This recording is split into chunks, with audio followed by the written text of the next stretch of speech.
সকল দেবতার পুজো করার আগে গণেশের পুজো করতে হবে। তার আসল কারণ হলো গণেশের মাথা কেটে যাওয়ার পর হাতির মাথা লাগানো হয়, আর সেজন্য ক্ষতিপূরণ হিসেবে এই ব্যবস্থা করা হয়েছিল, বললেন মুখ্যমন্ত্রী ডক্টর মানিক সাহা।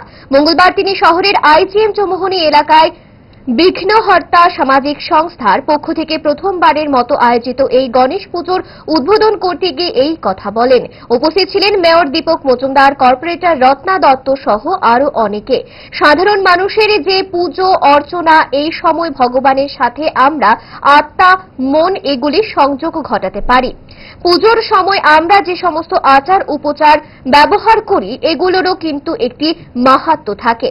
মনের মধ্যে যে দূষিত বস্তু থাকে সেগুলি মুছে দিতে পারা যায়। প্রতি বছর পুজোতে যে ভাইব্রেশন তৈরি হয় সেটা নিয়ে আমরা সারা বছর কাটাই, বললেন মুখ্যমন্ত্রী। সুদর্শন একজন ভগবান ওনাদের সন্তান ছিল এবং তার ইতিহাস আমাদের সবার জানা, যে পরবর্তী সময়ে কিভাবে ওনাকে এলিফ্যান্ট হেড ওনাকে লাগানো হয়েছে এবং তার জন্য যে কারণে শিবের দ্বারা এই যে কাজটি হলো, তার জন্য তাকে যাতে যে ক্ষতিপূরণ হিসাবে আমি বলবো, যেভাবে ওনাকে বলল যে এখানে যখনই পুজো হবে গণেশকে আগে পুজো দিতে হবে, তারপর অন্য পুজো, সেইভাবে কিন্তু কম্পেনসেট করেছে। আমরা দেখেছি যে সনাতনী চিন্তাধারায় আমাদের যে পুজো হয় সেই পুজোতে আমাদের মানুষের, সাধারণ মানুষের এই পুজো আর্চার মাধ্যমে কিন্তু একটা কানেক্ট আমরা করতে পারি, যেটা সোল বলুন, ইন্টেলেক্টই বলুন বা মাইন্ডে বলুন, সব কিন্তু কানেক্ট করি আমরা ভগবানের সাথে এবং অতি শ্রদ্ধার সাথে আমরা ভগবানের আরাধনা আমরা করি।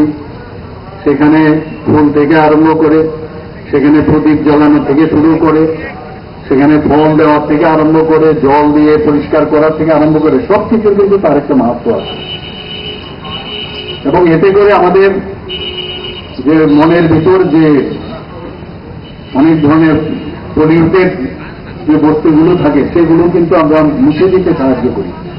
প্রতি বছর এক একবার পুজো হয়, পুজোর আমরা যে একটা ভাইব্রেশন তৈরি হয়, সেই ভাইব্রেশন নিয়ে আমরা সারাটা বছর আমরা কাটাই। ফাস্ট ফুড তো ফাস্ট লাইফের একটা পার্ট, সো প্রবলেম তো হবে, বাট আমার সলিউশন তারা। 5 দশক ধরে গ্যাস, অম্বল ও পেটের সমস্যা একমাত্র সমাধান গ্যাস নল।